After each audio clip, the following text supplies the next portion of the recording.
The call came on a rainy Thursday, the kind of rain that taps like a patient neighbor against the kitchen window. It was just past 5. The microwave clock glowed green on 5:07. My daughter, June, was coloring a blue cat at the table. Her color choices had been unapologetically bold ever since her hair started falling out, like each streak on the page was defiance with crayons. "Hi, is this Erin Hale?" a woman asked, cordial and busy at once. "I'm calling from Riverstone Hall about your upcoming event. We still haven't received the second deposit." I shifted the phone from my shoulder to my ear. "I'm sorry, what?"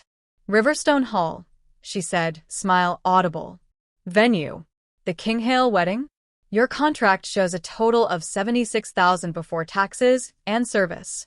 We have a balance outstanding and—" "You have the wrong person," I said. "I didn't sign any wedding contract." June looked up at me. The crayon paused mid-whisker. She had learned the tone that tells you everything before the words did. The rain picked up, a soft roar. "Your name and signature are on the agreement," the woman said. "Dated last month. I can email you a copy." My mouth went dry. "Do that." When I opened the email on my battered laptop, the signature at the bottom of the PDF might as well have been lit in fluorescent. Erin D. Hale, in a curl I never use. The D looped like it had somewhere important to be. The address and phone were mine. The date was 3 days after June's last transfusion, the day I'd held her little hand and told her that tubes were like straws for brave people.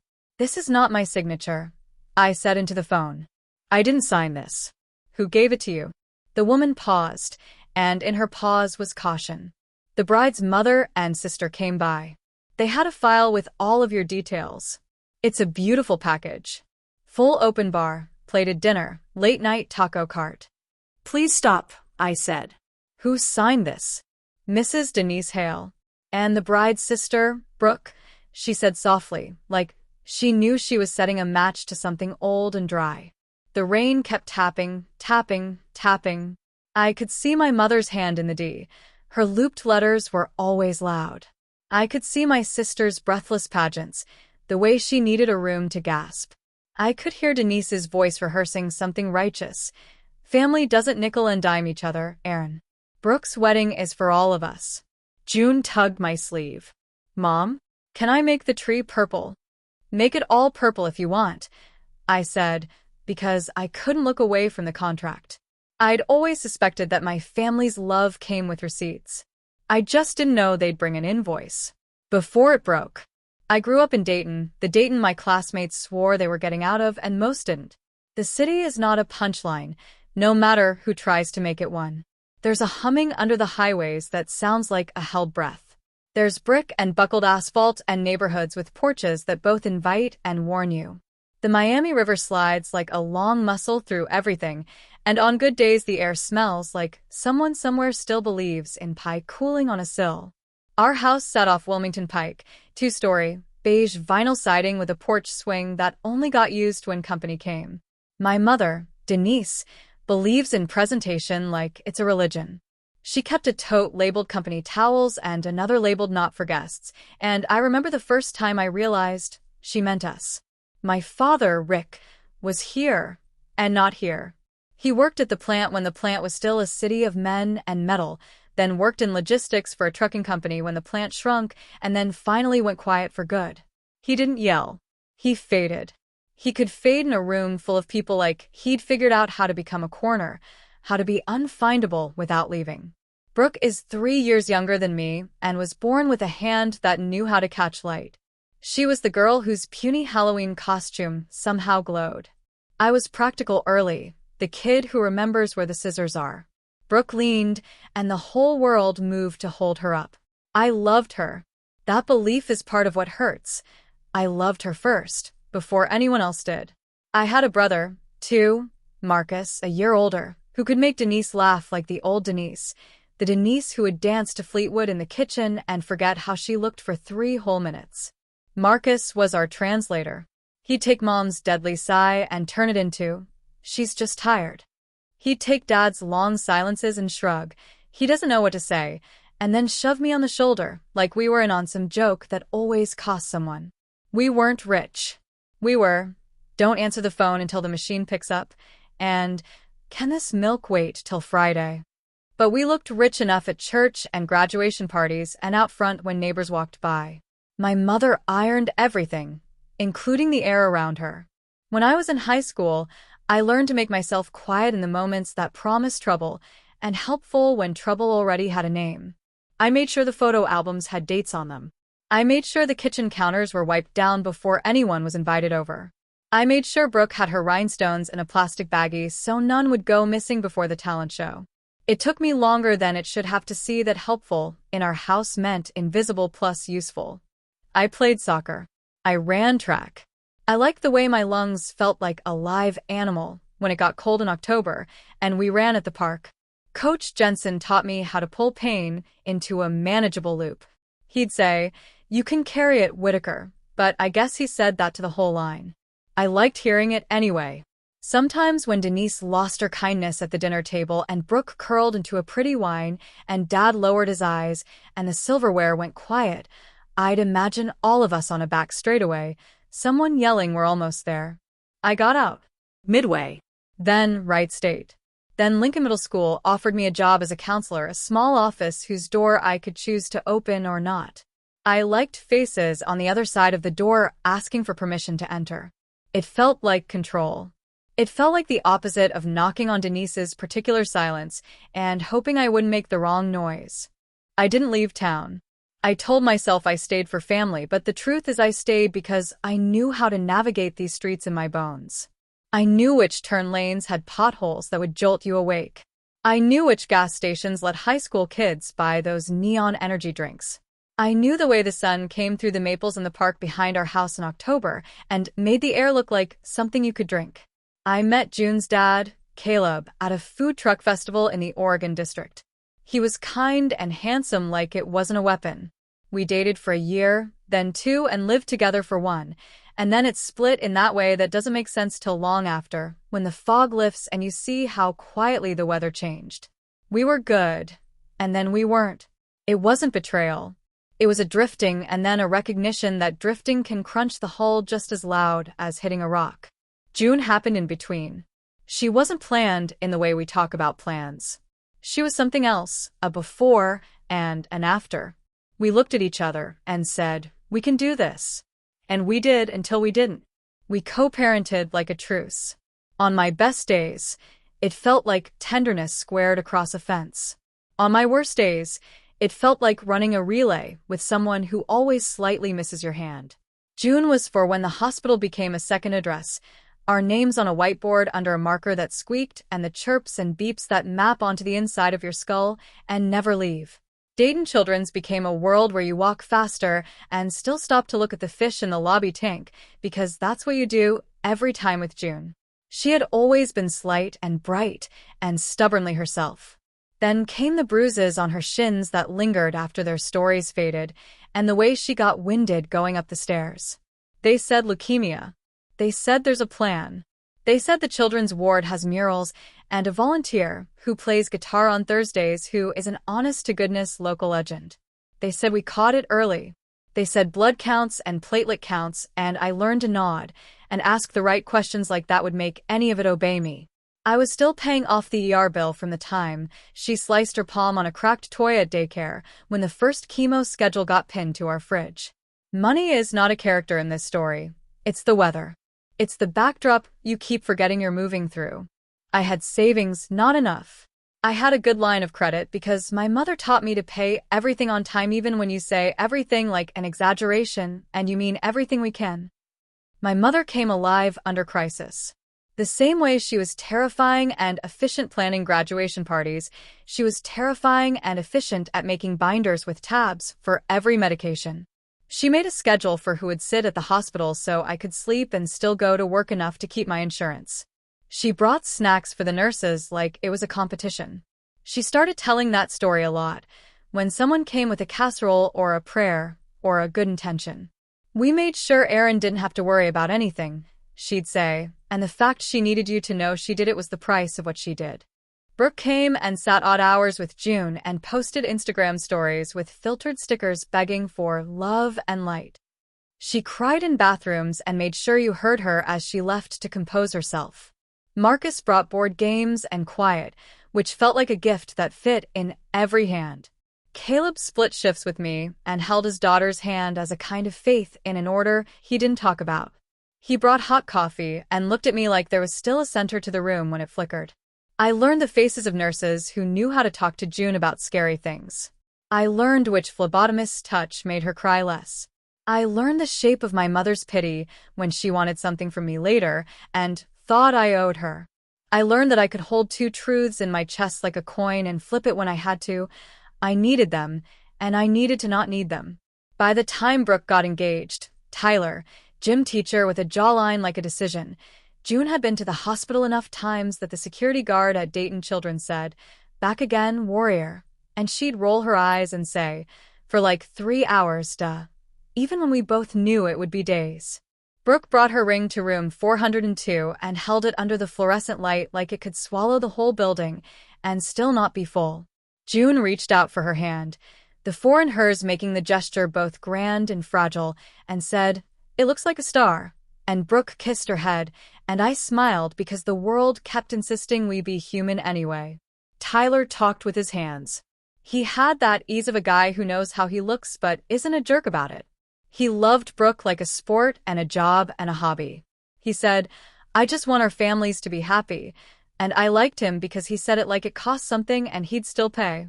The first time someone said wedding budget in the same breath as June's A&C count, my stomach shrank. My mother's voice took on that charge she gets when she can sense a story to tell later that makes her shine inside it. "It should be at Riverstone Hall," she said, eyes glossy, like the pamphlet she'd once taken from my kitchen table for a charity gala and now pretended she'd seen on her own. "It's classy. Brooke deserves that." "What if we keep it simple?" I said, because simple isn't an insult to me. Simple is the opposite of performative. Simple is code for cheap, my mother said, smile tight. And no one is cheaping out on my child. I had the thought like a glitch, a flash, that my mother considered the best gift you can give to someone else the price paid on your behalf. Meanwhile, June learned to draw whales for a boy down the hall who liked whales. She liked to add flowers to their blowholes. "They need to smell nice," she said. She wore a knit cap a volunteer made with a little knot at the top that made her look like a human exclamation point. She hated when people treated her like a symbol. She was 5, and the kid who read the whole sign before you finished your sentence. She did not earn your pity. She endured it with a patience that I swear she did not get from me. Before it broke, there were cracks. There always are, but most of us are taught to squint. I kept squinting and calling it seeing. Pressure builds. Weddings have this way of dragging history into the present like a heavy, glittering net. My mother took to it like she was returning to an old job she'd been waiting to be called back to. She had spreadsheets. She had lists with little diamonds printed on them. She had all vendors meeting in a group text like this was a Hollywood production, and Brooke giggled and said, "Mom, calm down," which was both invitation and warning, and my mother ignored the second part. The first planning meeting I attended was at my parents' dining room table, the one with the padded chairs that squeak like old shoes. The chandelier is low enough that someone taller than 5'10" would feel judged. Denise had printed napkins with the sample monogram you could custom order. She had binder dividers labeled venue, catering, flowers, photography, entertainment, transportation, hotel block. "You're not going to believe this." That last one was a joke to her. She loved her own jokes most. Tyler sat next to Brooke and kept reaching to touch her knee, like he'd learned that if he didn't do that, she'd float away. Marcus leaned against the doorway with his arms crossed, face mostly unreadable. Dad brought beers and then faded into the kitchen to do the dishes that were already done. "We're just getting a sense of scale," Mom said. "What does an evening that reflects our people look like?" Brooke twirled a sample invitation. "Elegant but like fun," she said. "Understood," Mom said, like she was talking to a donor. I felt myself shrink and then force myself taller with the kind of breath that flares your ribs. "What's the budget?" I asked. Practical, appropriate, the kind of question you don't get punished for. Denise exhaled like I'd cut the music. "We're not poor, Aaron." "I didn't say we were," I said. "We still need a number."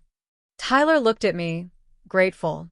We want something nice but not crazy, he said. I'm covering my guys' tuxes and the rehearsal dinner.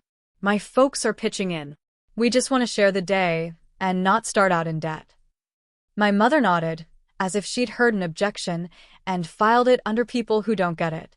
We'll work it out, she said, which in her language is I have a plan that benefits me, and I resent you for not already knowing it. I brought June to some of these meetings because childcare isn't a constant in my life. It's a miracle. She colored at the end of the table while Denise swiped through photos of flower arches. We don't need an arch, I said, and then saw Brooke's face fall like I'd pulled a curve out of her dream. Then don't have one at your wedding, my mother said. This is Brooke's. June looked up, hearing that tone that has sharpness in it even when it smiles. She slid down from the chair and climbed into my lap. I kissed her head and felt the fuzz of regrown hair on my lips. I thought it'll get thick again soon. I thought that every day. I grew up in a family where every generosity arrived with a shadow. There were always other mothers, other cousins, other women who had done it bigger and gotten applauded louder. When my mother asked you for something, what she wanted was not the thing. It was your evidence. As the weeks rolled and June's counts went up and then down, and then that weird in-between we all faked applause for, I started forgetting to care about centerpieces. I started forgetting to pretend to care. It wasn't malicious. It was prioritizing survival. The marrow of my life was doing work I couldn't see, and being asked to have an opinion on charge plates felt like being asked if I'd like a second sprig of parsley while carrying a burning couch. Don't be negative, my mother would say, like my face betrayed a betrayal. I'm not negative, I'd say. I'm tired. You make people not excited when you talk like that, she'd say, eyes narrow, voice gentle for the kill. Then maybe people need to learn how to be excited and compassionate at the same time, I'd say, and then I'd apologize before the echo stopped. Money Talk showed up like a guest who invited himself and then stayed late.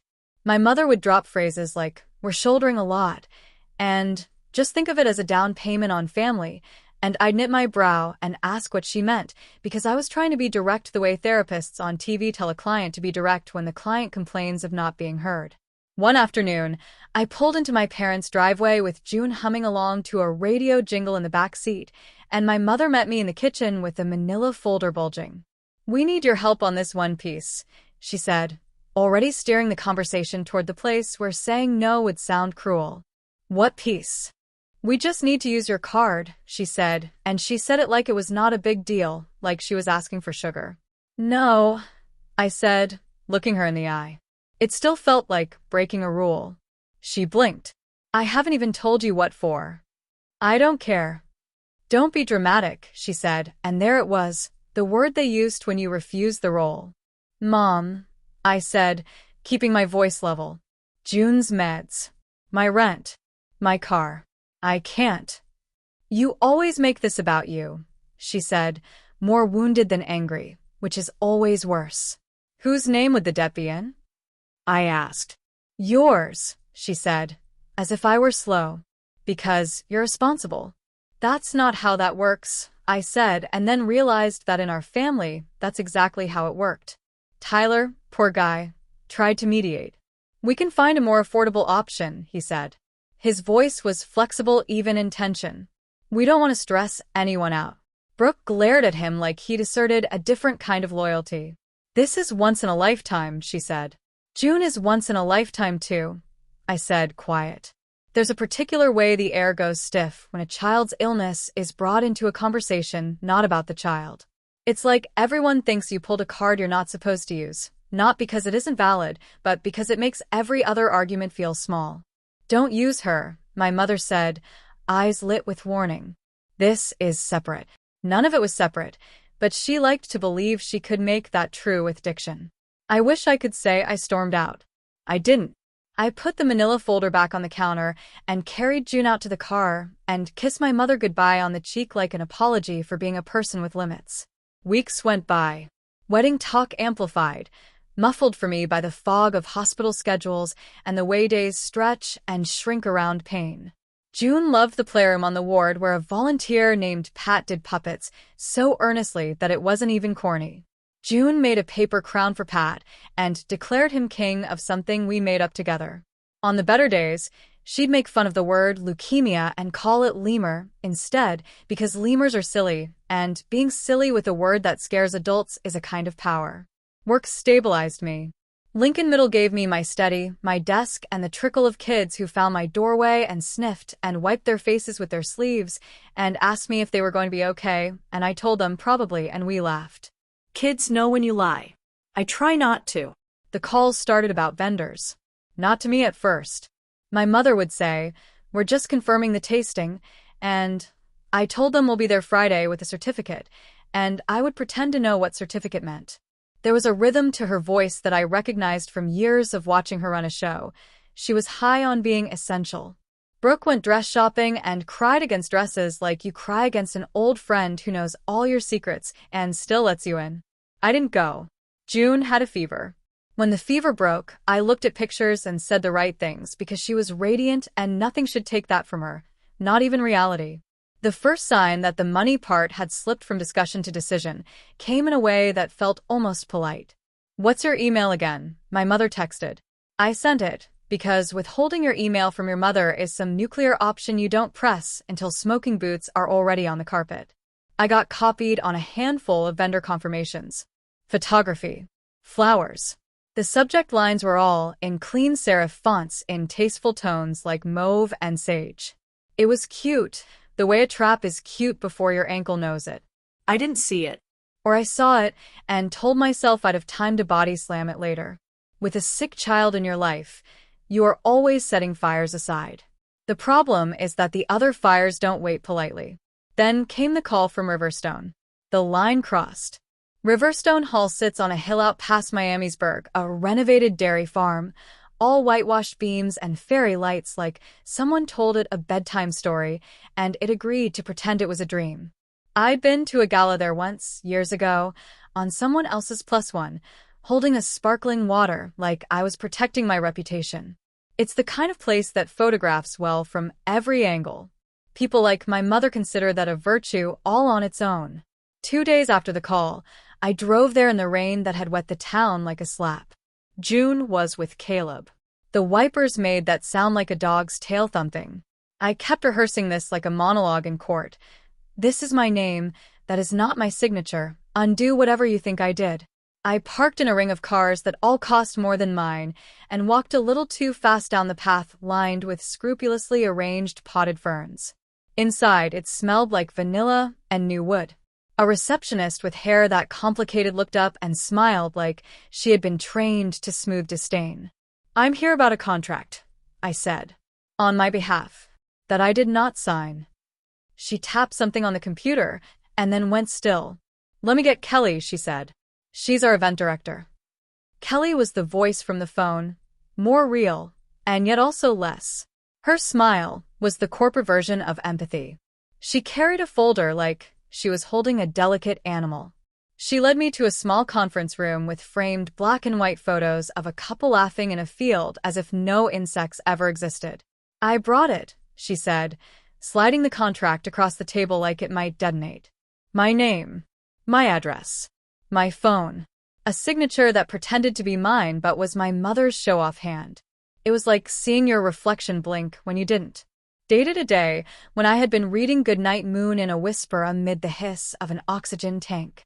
"It's not mine," I said, and felt a tremor in my throat that tasted like a last defense. "I believe you," Kelly said. And I almost cried.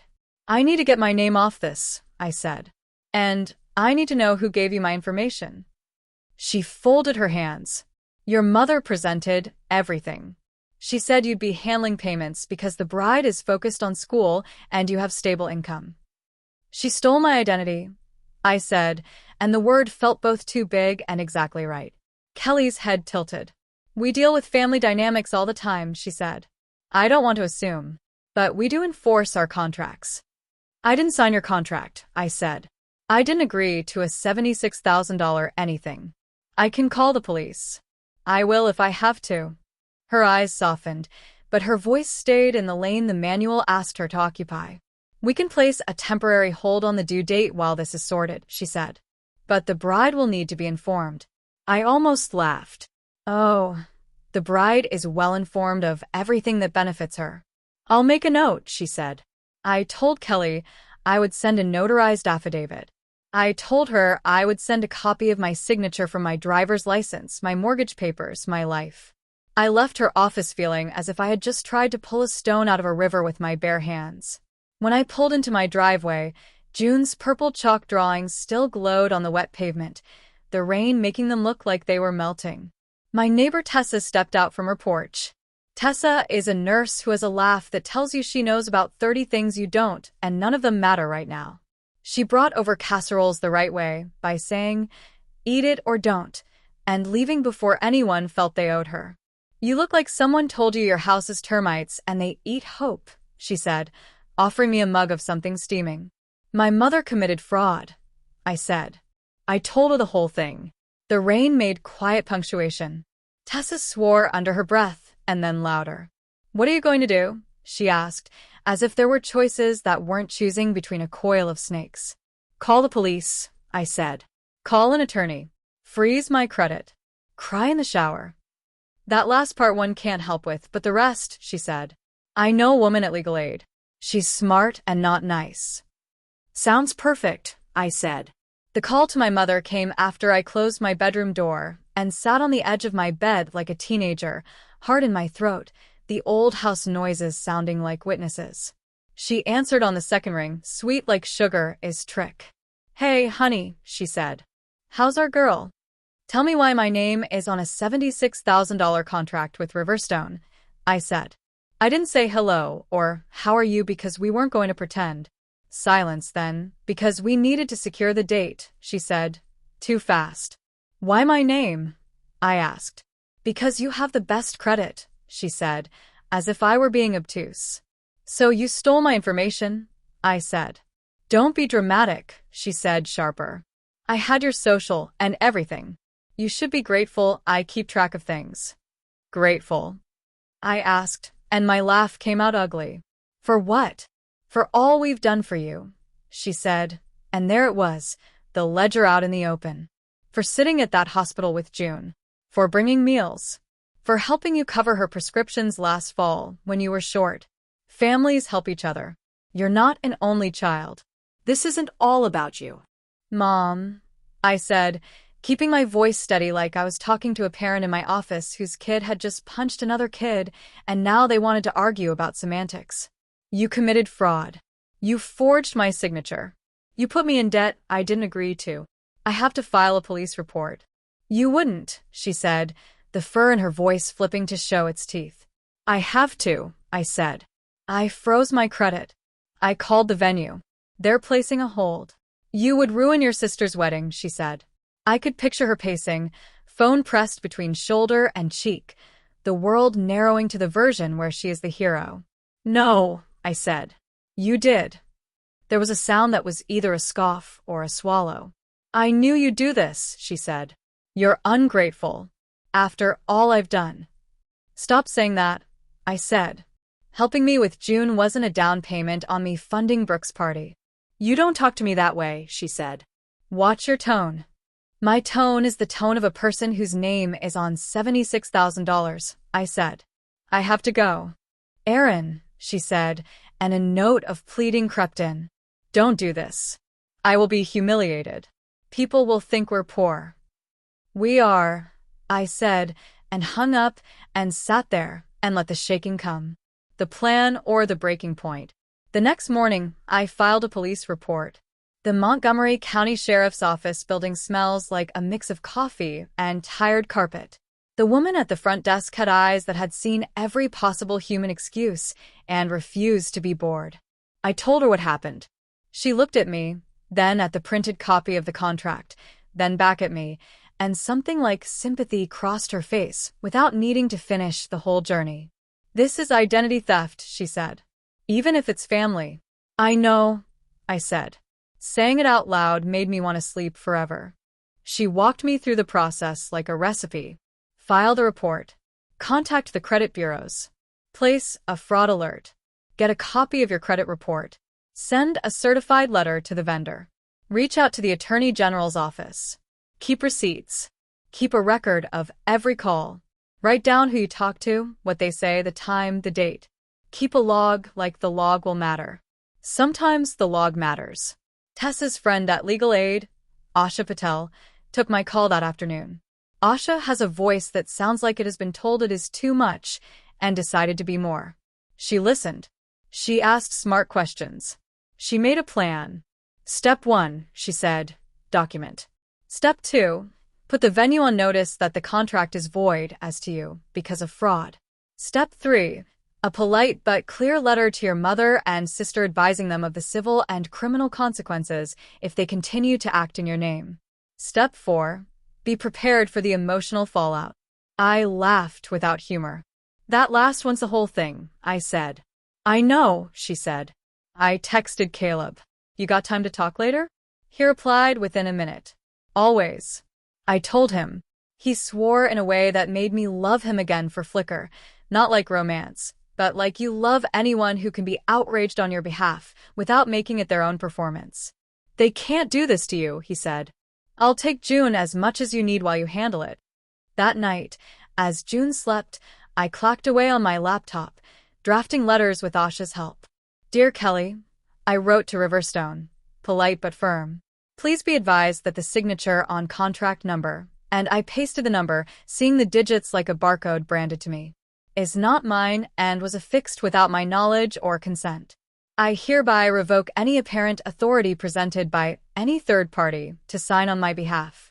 Enclosed is a copy of my police report, my driver's license, and specimen signatures. Please remove my name and information from your records.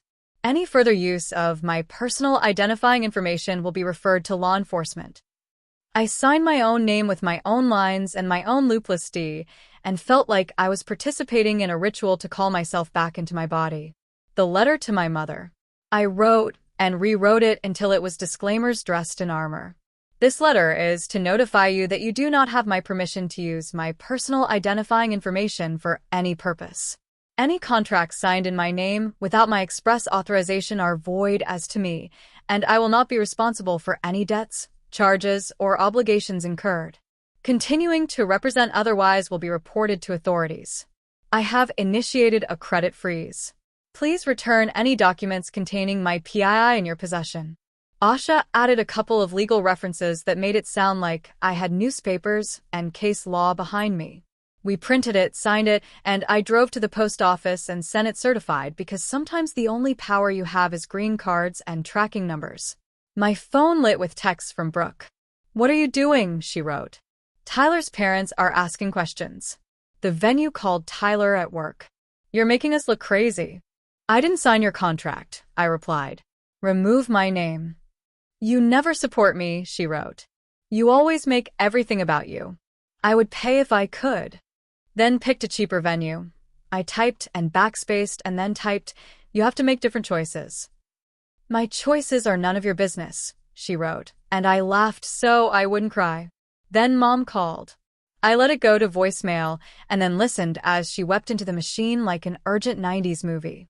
Aaron, I can't believe you'd do this to me. I mean us. You are killing me. People are calling. Everyone's going to think we're trash. You're breaking your sister's heart. After everything with June, I thought you would understand the importance of family. Call me. Fix this. In an older version of my life, I would have called and apologized, compromised, found a third way that involved me swallowing glass. In this one, I put my phone on Do Not Disturb and made June pancakes for dinner because she asked with that little tilt of her head that means I'll eat if I can choose. The way children test for power is different when they know how fragile you are. It's mercy in its funny costumes. We ate pancakes on the couch and watched a nature show about whales. June narrated in her whisper voice with her blanket up to her chin. Look, Mama, she said. They go down so deep and then come up again and blow out the sad water. Something like that, I said. She thought about that and then said, I don't like weddings. I laughed. Since when? Since whenever, she said. I like whales. Me too, I said. Always. The next week was a churn. I took calls from people whose job was to move timelines along and tried to wedge my reality into there as per policy. I met with Asha at Legal Aid, where the waiting room had the look of a place trying to be calm despite the stories it hosts. We went over the copies she'd had me make, the notes from my calls, the confirmation that all 3 credit bureaus had put a fraud alert on my file. "We need to be ready for them to escalate," Asha said. "If the venue refuses to remove your name, we may need to file suit. If your mother continues to use your information, we may need an injunction. Is there a chance she has access to any of your accounts?" "She used to," I said. "Years ago, when I was 23, she co-signed for my first apartment and kept copies of everything. I thought I reclaimed all those pieces since then." "We assume she has more," Asha said. "Change every password. Get a P.O. box if you can. Do not underestimate how far someone will go to not be the villain in their own story." "I can't afford much," I said. "I don't want to take you away from people who are in worse shape." Asha leaned back, her eyes kind but not pitying. "You're exactly who we're here for," she said. "And frankly, family fraud is under-prosecuted because people get squeamish when the thief shows up to Thanksgiving. I'm not squeamish." I walked out feeling like a thin wire in my spine had been replaced by something steel. I wish I could tell you that the plan made me safe. Plans are scaffolding. They keep you from falling off the edge while you build a thing that will still demand to be tested by wind. The reveal. The reveal wasn't a single event. It was a series of moments that clicked together into a picture you want to smash and then frame, because if you don't keep it, you'll forget, and forgetting is what lets monsters keep their teeth. The first was at my parents' house, at one of those mandatory feeling dinners that we were still performing like a play no one admitted we hated. Mom made pot roast. Dad opened wine, as if an announcement from a fancy voice could wash the stain out of what was happening. Every family has a table they've prayed over, and we've never been religious in any official way, so our table was blessed by years of denial instead. June sat next to Marcus, who drew faces on his napkin to make her laugh. Brooke fluttered in a dress that had too many ruffles for a Tuesday. Mom was chirpy. That chirp that is a code you learn as a child.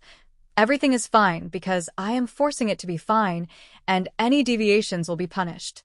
"We picked linens," she said, "and we're thinking to upgrade the bar, if we can swing it." Tyler's uncle said he could get us a discount on the band if we say their name at the mic. "You're not going to have a mic," I said, before I could stop myself. Her eyes cut to mine. "We will," she said. "We'll do toasts." "You're not talking to me," I said. "You're talking at me. We have to talk about the contract." Brooke's face pinched. "Don't ruin dinner." "Your mother put my name on your wedding," I said. "We have to address it." "Addressed," my mother said.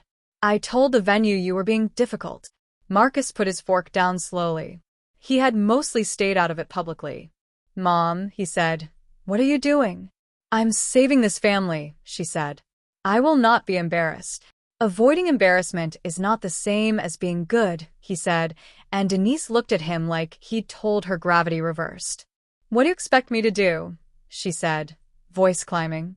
"Tell everyone my oldest daughter won't lift a finger to help her sister." "You forged my name," I said, keeping my voice low even as my pulse ran. "You committed a crime. A real one." "I filed a police report." She blinked. The table wobbled. Brooke gasped like an actress in a scene where she just discovered a betrayal. "You called the police on your own mother," she said. "What is wrong with you?" June squeezed Marcus's hand hard. He looked down at her, and in his eyes was something I thought might be shame for all of us. "We're getting the contract voided," I said. "My attorney is sending a letter." Caleb texted at that exact moment, as if the universe needed a timeline marker. "Don't forget June's met at 8. The normalcy hit me like a brick and a buoy all at once. "You don't have an attorney," my mother scoffed. "I do," I said. "She's not nice." "You're making enemies," my mother said. "In your own house." "This is your house," I said. "And I am an adult, with a child. Who needs me not to have my credit ruined?" "Your child is the center of everything to you," she said with a scoff. "The world doesn't revolve around June." The room went ghost quiet. June looked at me. I took a breath like a diver, and then said what I'd been rehearsing for years without knowing it. Mine does, I said. Brooke's face twisted into ugly. So, this is just you saying no to everything we ask forever, she said. This is you choosing to be mean.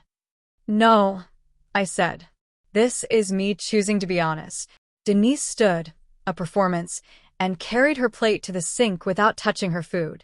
You're ungrateful, she said, hands white-knuckled on the edge of the counter.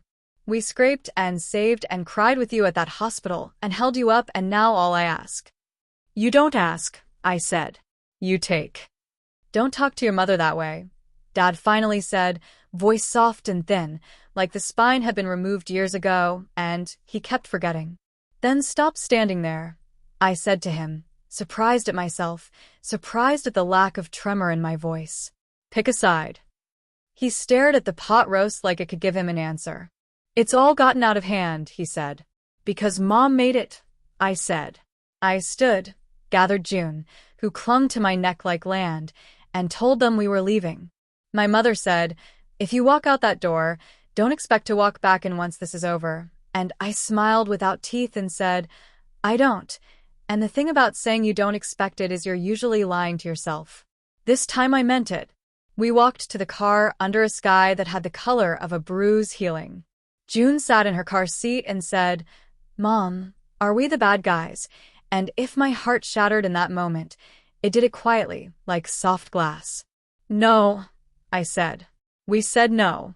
That's different. Sometimes people don't like it when you say no. She nodded like I'd told her the rules of a game she'd play all her life. Okay, she said, and then, can we get ice cream? I almost laughed. We can. The second reveal came when Riverstone sent me a letter via certified mail. Dear Ms. Hale, it read, we have received your correspondence. Please be advised that we require a notarized affidavit to remove your name. As a courtesy, we have suspended further collection efforts pending receipt of your affidavit and resolution by the parties. Parties, I muttered. Like this is a gala. Asha helped me complete the affidavit. We printed it on paper that felt heavier than the story it carried. I signed my name carefully, the way you sign when it matters, and she notarized, official stamp making a sound that felt like a seal closing, not a door, but maybe an envelope. The third reveal was my mother's group text, as if the best way to bring me back in line was shaming me in front of cousins. Pray for Erin, she wrote. Even though we don't pray out loud, we perform it. She's going through something and trying to drag us all through it with her. Within minutes, texts from aunts and a cousin or two. What's going on? Your mother is heartbroken. What can we do to help besides talk sense into you? No one asked me first. No one said, is this true? The thing about a scapegoat is that she becomes a character in other people's movies. You either play her role or you leave the theater. I stayed off the group text. I ate ice cream with June on the porch. Vanilla because it's like snow if snow tasted like birthday. We let it drip. We licked it off our hands and laughed like people who got to keep something that day. Fallout. As soon as my certified letters were in the world, the story's center of gravity shifted. People took positions. Some out loud, some in the quiet ways people teach you about how they love. Aunt Lila, my mother's older sister, called me and said, I never liked how your mother does the world, and it was the closest thing to an apology from that generation I'd ever heard. She offered me $200 she kept in cash in case of apocalypse. I told her to keep it, but the offer burned a little hole in my cynicism. Not a big one. Enough for some light. My father sent a text that said, your mom loves you, and I took a screenshot and sent it to Asha with a caption that read, Exhibit A, how not to help, and Asha sent back a gif of a woman pouring a glass of wine the size of her head. Brooke and Tyler stayed engaged and exasperated. Tyler texted me once, late, I don't want to lose you, and I felt bad for him in a way that made me angry at all of us. Ask her to choose a different venue, I wrote. Ask her to not build the beginning of your life on a lie. He didn't reply. I didn't expect him to. Work noticed. Ms. Carter, my principal, knocked on my office door and put her head in before her body like a cat. You're okay? She asked in that way that means be honest, or at least don't pretend you're not drowning. I'm managing, I said. I have a good attorney. June's okay this week. You can take time, she said. She has the posture of a ballet dancer and the eyes of someone who has seen this town break and patch itself for decades and still chooses kindness. Time is pretend, but you can have some of mine. Caleb showed up with soup and a toolkit and fixed the cabinet door that had been hanging crooked since forever. We moved like veterans of the same war who had found different battalions. He put his hand on my back when I dropped a plate and said, "It's okay," in a way that didn't blame me for gravity. Meanwhile, Riverstone insisted on an in-person meeting to discuss resolution. Asha came with me. We sat across from Kelly and a man in a suit who looked like he once smiled and had it taken away for a cause. My mother showed up uninvited, as if she was the protagonist of a movie called We Fix Families with Lies, and this was her climactic speech. "What is she doing here?" Asha murmured. "She can't help herself," I whispered back. We told them everything and handed over the affidavit. My mother tried to requisition the room with her volume. "We are not poor," she said. "We will make payments." "She's making a scene." Asha leaned forward. "Ms. Hale," she said. That quiet voice, the one that makes you lean closer, because you are afraid of missing something important. "What you did is a crime. The venue now has actual notice of fraud. Any attempt to collect from Aaron will be a bad day, for everyone." Kelly nodded, her face carefully arranged. The man in the suit reshuffled his papers like he could shuffle reality. "We'll remove Ms. Aaron Hale's name," he said, and the first exhale I'd had in a month left my body like steam from a kettle finally taken off the flame. My mother stood, aghast, like someone cut her part in a play mid-scene. "I will be mortified," she said. "You will be alive," I said. I didn't say life is not about never being mortified. She wouldn't hear it. She didn't know that survival requires embarrassment sometimes. She didn't know that saying, "I was wrong" in public would have been cleaner than what we did instead. The next domino was the band. Then the florist. One by one, the vendors backed away, like a tide pulling back from a beach that had been lied to about how far the water came. Brooke posted an Instagram story of her crying in her car, said something about haters and having no one in her corner who actually wants her happy. I turned my phone face down and read the book June had chosen, about a rabbit who builds a house out of paper and then learns that homes made of paper don't hold in the rain. The wedding shrank. It didn't vanish. They found a hall out in Kettering that looked like a multipurpose room with aspirations and twinkle lights. The guest list trimmed itself like a tree after a storm. My invitation never came. Or it did, and my mother intercepted it and kept it lodged under her larger plans. Either way, I didn't go. Marcus went. He wore a suit that didn't fit and texted me a picture of the cake. 3 tiers, slightly lopsided, decorated with flowers like they were proof. "She's your sister," he wrote. "But you're right." 2 truths hanging in a text bubble, not trying to marry.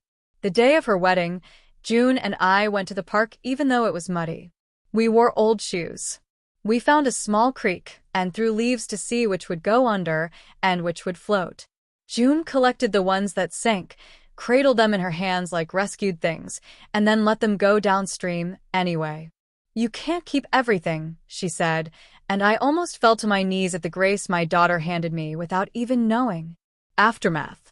I would like to say that after that my mother learned, that she apologized, that we reset the table and rewrote the rules, and the house was a place I could bring my daughter without my body turning into a warning flare. Life is not organized to reassure us. We didn't speak for months.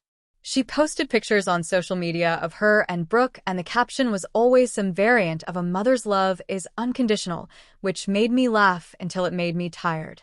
My father called once and said, "You should call your mother," and I replied, "She should call me." And he sighed the sigh of a man who bought the wrong map and kept trying to use it to navigate a place that hadn't existed in decades. June rallied in the spring. Her hair came back like velvet. She ran across the living room and tripped and laughed, and I cried in the bathroom so she wouldn't think laughter is dangerous. We went to the Strawberry Festival up in Troy and ate something delicious and deeply wrong that involved fried dough and science. I remembered what it felt like to not be a clenched fist. Work flourished. A kid named Liam who had skipped class every Monday for a month stopped by and said, "I made it here today." And we high-fived like we just broke ground on a bridge. Miss Carter gave me a look that said maybe she'd been waiting years for me to grow a boundary that matched the size of my compassion. Then the call. Or the text. Or the sense that something inside our life had misfired. I was at work when daycare called and said June was lethargic and limping. The way the stomach drops is a miracle and a curse. We went in. They did a CBC. The numbers came back and each digit was a door closing. Relapse. That word is a neat little package that hides so much mess.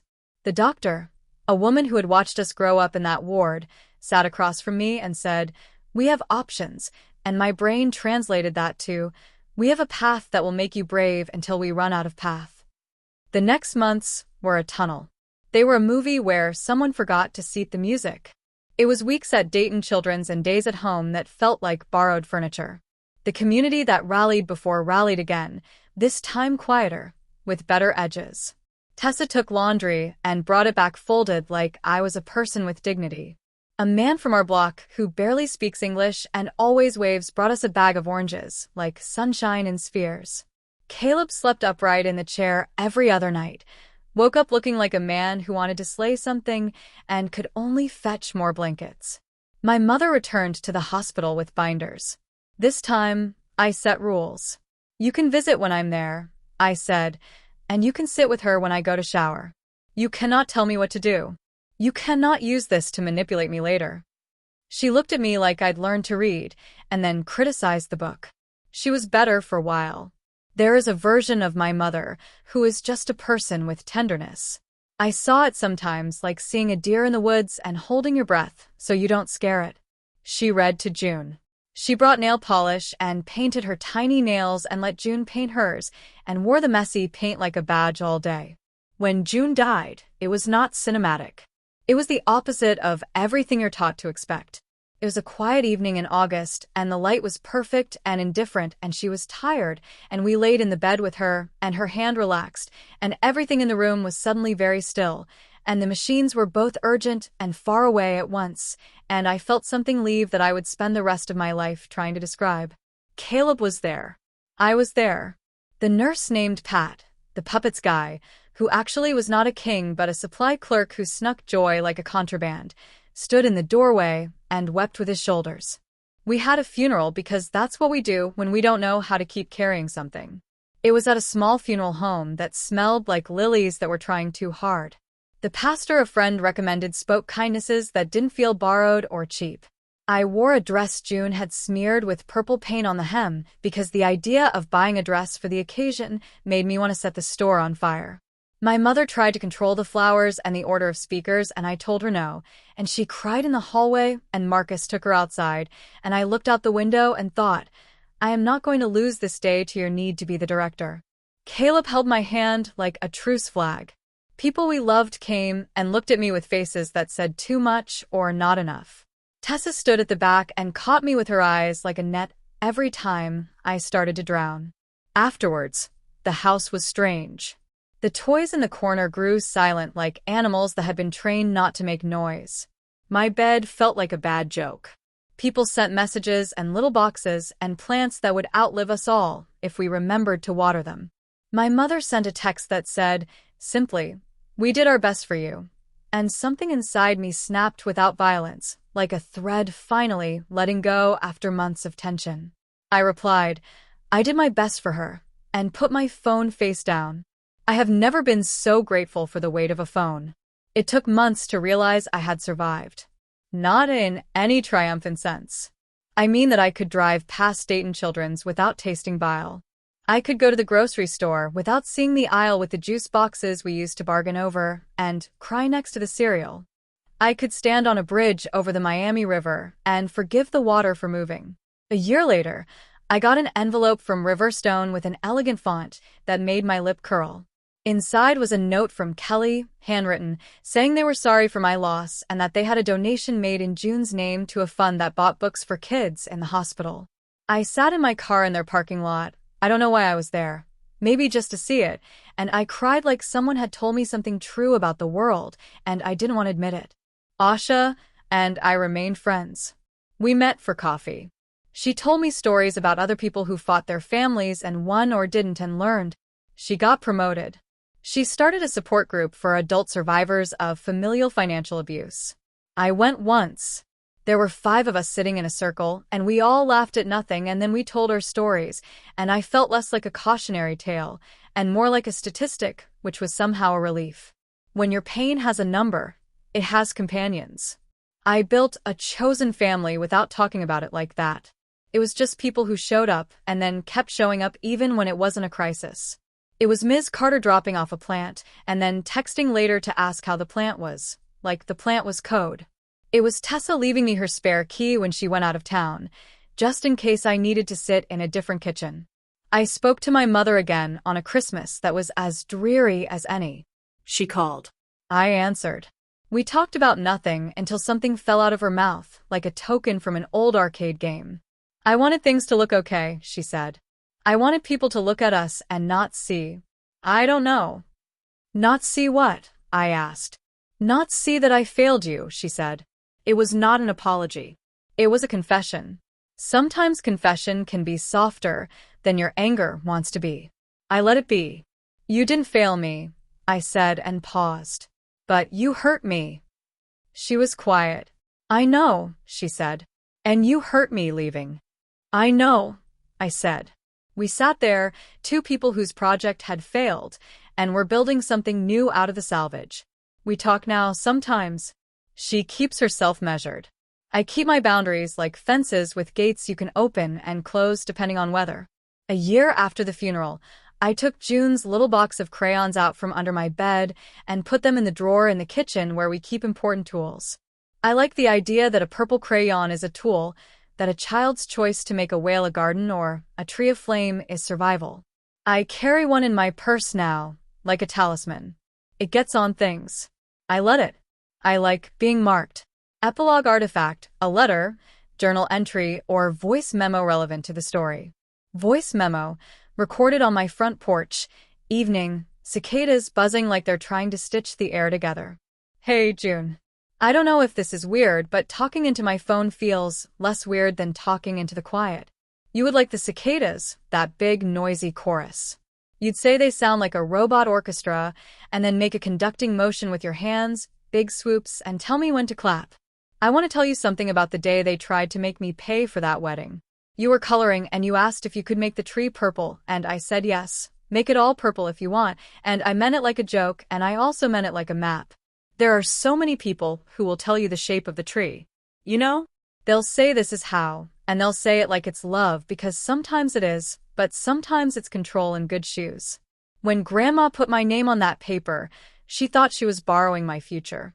She thought it was like a coat you can take and wear because it looks better on you. But here's the thing. My future is not a coat. It's skin. It's not shareable. It's not uncuttable. So I said no, and it hurt like cutting off a piece of myself because for a long time I thought my job was keeping everyone warm. You were sick. I wanted to be a fire that never went out. But that day, I chose not to be a fire for someone else's party. There are versions of my life where I called the venue and apologized. There are versions where I wrote a partial check that would have crushed me and said, family is family, and then I drank water and called it wine. In those versions, I am still at the table when Grandma decides the menu for my feelings. In those versions, you die anyway. In this one, I said no. You died anyway. So now when I hear the question in my ribs, what am I for? I think of your crayon and the purple tree, and I think maybe I'm for making things the color they need to be. Your room still smells like your shampoo sometimes. I open the window, and the smell floats into my chest, and I think, okay, we can do tonight. I found one of your whales under the couch today, the one with the flower crown. I swear that thing smiled at me. I smiled back. I saw Riverstone Hall last week. They had a wedding. The lights looked like fairies, and the dresses looked like clouds, and somewhere a mother was taking credit for the moon. I sat in my car, and I thought about how the first time we drove out there after the call, it felt like a dragon, and I was carrying a butter knife. And this time I felt like a person on a road. That's all. Progress is sometimes not dying on the way to the grocery store. Progress is sometimes saying hi to the place that hurt you and not offering at your throat. If you can hear this, if anything of you hears me, know that I made our life small and honest on purpose. Know that I chose people who show up with casseroles and leave before it turns into a bill. Know that your dad fixed the cabinet door and changed the bulb on the porch light, and no, we're not getting back together, sweetheart, but we are two people who carry you like a gem, and that's enough story for this part of the movie. I'm going to go to bed. The neighbor's cat is patrolling the sidewalk like he owns it. You would laugh. I would say, he does, and you would nod like you had just solved something. I love you like wind loves leaves. I love you like water loves making the hard things smoother. Good night, my colorist. Paint me, my next morning. What I learned. People will try to write your name on their plans. They'll say it's because they love you, because they deserve it, because you owe them. You don't. Lending your name is not the same as lending your hand. A boundary is not a wall built to keep everyone out. It's a door with a lock that keeps you safe enough to answer. Help that comes with a receipt is a purchase, not a gift. The difference matters when the bill arrives. Family can hurt you in ways a stranger can't. They know the passwords to your heart and sometimes to your accounts. Forgiving them is not the same as letting them keep the keys. The law can feel like a cold room until someone like Asha sits next to you. Documentation is dignity when your memory is all adrenaline. Kids notice who claps for them when it isn't cute. They teach you how to choose your audience. Grief is not an exam you pass. It's a landscape you learn to walk. Sometimes you move through it. Sometimes it moves through you. Some days are puddles. Some days are hurricanes. Neither lasts forever. Choosing not to attend a wedding can be an act of love for your own life. Your absence is as shaped as your presence. Found family is not a consolation prize. It's a living place where you learn to bring a casserole and leave before it turns into debt. It's also a neighbor who knows the right noise to make when you're not ready to talk. The smallest voices, like a child asking for a purple tree, can rewire your whole story. Listen to them. When the funeral is over, people go home. The silence that follows isn't empty. It's a space you get to build in. It can be as sacred as any prayer you don't say out loud. I am allowed to be proud of the way I chose my daughter over a party. I am allowed to be proud of the way I choose myself now.